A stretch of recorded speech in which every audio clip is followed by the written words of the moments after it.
What was your first impression of me? Usually when I ask people this, they say they would describe me as bubbly or energetic. They describe me as the girl with the laugh that you can hear from a mile away. They describe me as the girl who is just always talking and lively and just always has a smile on her face. If I told you I struggled with depression and an eating disorder, would that be the first impression that you gained from me? The chances are probably not. When in the process of brainstorming for the speech, I just did not want to talk about the hard things because, let's be honest, the hard things are hard to talk about. That's why they're called hard things. But sometimes the hard things are the things that you learn most from and the things that you gain most of your values from. For me, while I'm doing better today, don't worry, these struggles with depression and an eating disorder have been a big part of my life and have shaped me into the person I am today. And it all began back in high school. So my freshman year, I was dating this person, and when he broke up with me, that was when I started to lose my sense of worth. So I tried to find my worth in other things, and I ended up in this friend group that was just very toxic and unhealthy for me. And I found myself trying to impress them, and I gave into so much peer pressure within that friend group that I kind of lost myself and my values. I did things I never thought I would end up doing, and I ended up with way more regrets than I had ever wanted, trying to fill a hole that can only be filled by God. My sophomore year of high school, though, has to probably be the worst year of my entire existence, but also the year I learned the most. My sophomore year of high school just elevated my depression. My stepmom convinced me that it would be a good idea to go on a diet, and I agreed because diets aren't bad. People go on diets all the time. I was like, oh, this is fine. This is good. This will be good for me. I'll be healthy. But the truth is I took it to a place that was not healthy. And that's when my life went downhill. So basically, my diet called for me to be eating 1,200 calories a day and 27 grams of sugar or less. But for me, my personal goal was to only eat 200 calories a day or less. I remember during that time walking down from my room into the kitchen, opening the fridge, and I'd get a phone call from my parents who were watching me from the outside, making sure that I wasn't going to eat something bad.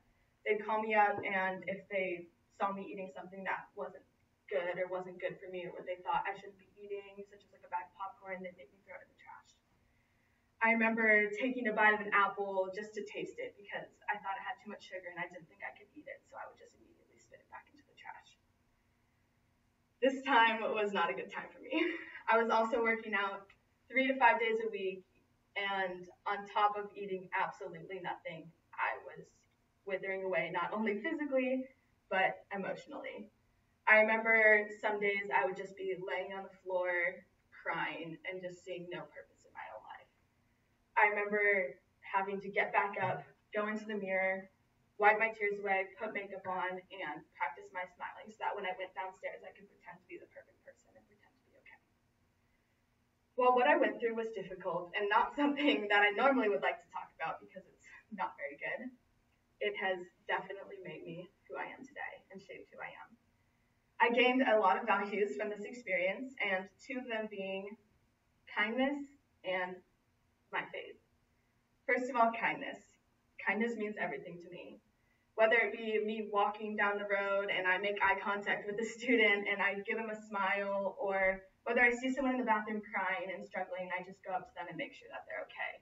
Kindness means everything, and it meant everything to me during that time. Not only that, but I realized that God's always there for you, even when you don't think He is. During those times, God was with me, and I truly believe that He was protecting me when I was not protecting myself. And I think that is a big part in the reason that I am here today. Not only that, but I remember one time when I was laying on the floor crying, feeling like there was nothing left for me here and that I just could not go on. I remember a verse came to my head, and it was the verse about the righteous crying out to the Lord and the Lord hearing them and delivering them from their troubles. And immediately in that moment, I felt peace, and I knew that no matter how far from God that I got, or no matter how messed up things got, that He would always be there for me. So I guess overall the point is, you never know. You never know what hardships you're going to face tomorrow. You never know what the future is going to bring. And you never know what someone's going through. In life, there's so much out of our control, but the one thing that you can control is the person that you want to be. And as one of my favorite Christian authors, C.S. Lewis, puts it, you can't go back and change the beginning, but you can start where you are and change the ending. Thank you.